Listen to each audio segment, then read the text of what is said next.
Soy Jacqueline Toledo, de la provincia del Chaco, República Argentina.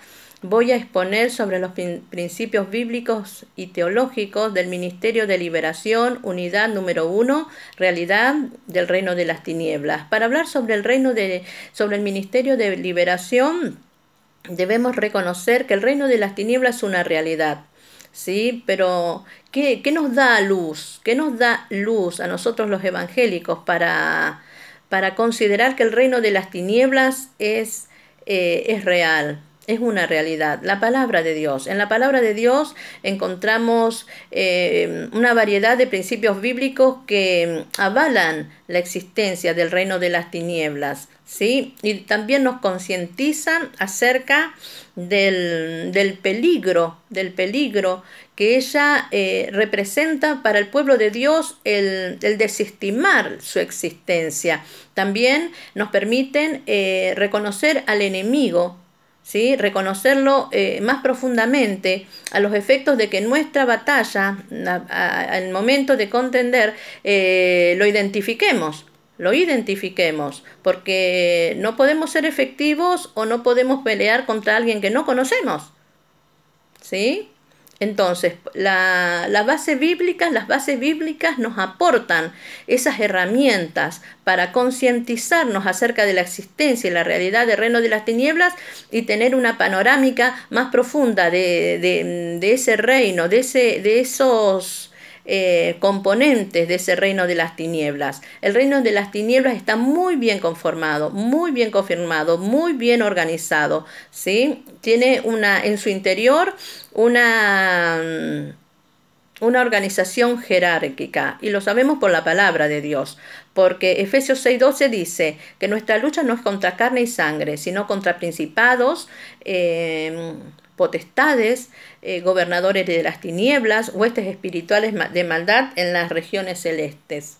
¿Cómo se constituyó este reino? Se constituyó de la siguiente manera, de una manera sumamente parafraseada, ¿sí? Un ángel, por causa de su posición y autoridad y cercanía que tenía a Dios, quiso derrocarlo de la posición que Dios tiene en este universo, ¿sí? Y para ello reclutó una cierta cantidad de ángeles para lograr su objetivo, ¿sí? Dios frustró esa intención y lo derribó por tierra. Ahora, ese ejército de ángeles caídos, ¿sí? Es lo que hoy conforman ese reino de las tinieblas, que ha diseñado un plan, un sistema de maldad para mantener al hombre esclavizado en el error y dominarlo, ¿sí? A través de creencias, filosofías que buscan apartar a la iglesia y a la humanidad de la verdad, a los hijos de Dios de la verdad, para mantenerlos esclavos en la mentira y en el engaño y en el error, y a la creación para que no les resplandezca la luz del evangelio de la gloria de nuestro Señor Jesucristo. Ahora, ¿cómo opera estas creencias, esta filosofía? Por medio de lo que yo les decía recién, este sistema diseñado por este ejército de ángeles caídos, a través de la música, la moda, la tecnología, a través también de la religión. Pero el Señor a su iglesia la exhorta celosamente a tener cuidado con este reino de las tinieblas. Y lo hace a través de la palabra de Dios, porque en Romanos 12, capítulo 2, nos exhorta a no conformarnos a este siglo. Nos exhorta también por medio de primera de Juan, capítulo 2, 15, 17, a que no amemos al mundo ni lo que está dentro del mundo. Y también en Santiago nos habla en el capítulo 4, 5, y nos dice que la amistad con el mundo es enemistad con Dios. Por medio de esta palabra podamos darnos cuenta que tanto la música, tanto la moda, tanto la religión, tanto la tecnología tienen el poder de conformarnos, de conformar a la humanidad y a los hijos de Dios a este mundo, ¿sí? Por eso es necesario que nosotros escuchemos la voz de Dios, escuchemos el consejo de Dios. ¿Por qué? Porque por generaciones este reino de las tinieblas ha buscado, ha tenido a la humanidad esclavizada por medio de este sistema diseñado por él. Y se proclama dueño de esta humanidad, ¿sí? Y nosotros lo vemos en la práctica, ¿sí? Esto no es solo, o sea, el decir que este reino de las tinieblas se proclama propietario de la humanidad no son solo palabras, sino que nosotros, los que integramos el ministerio Cristo Libera, podemos ver que es una verdad.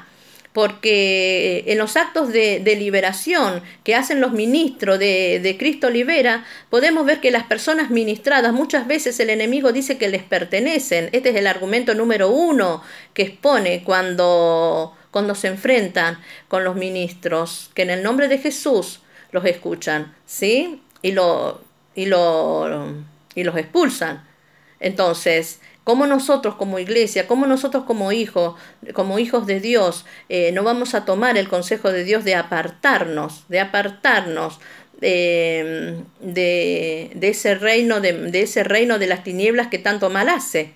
¿Sí? Ahora que nosotros sabemos que este reino de las tinieblas es reconocido por los principios de la palabra de Dios, podemos deducir que la iglesia ha incurrido en ciertos errores, ¿sí? ¿Cuáles son los errores? El primer error es la iglesia al desconocer el reino de las tinieblas como una realidad, desestima las maquinaciones del diablo, ¿sí? Y este toma ventaja, ¿sí? La iglesia, al no considerar que este reino de las tinieblas es verdadero, deja que el enemigo cumpla las estrategias sobre ella. ¿Por qué? Porque una de las estrategias de este reino es seducir e inducir a los pecados sexuales. Es que desconozcamos las puertas de ingreso que él tiene. Hace que nosotros tratemos de solucionar los problemas espirituales humanamente.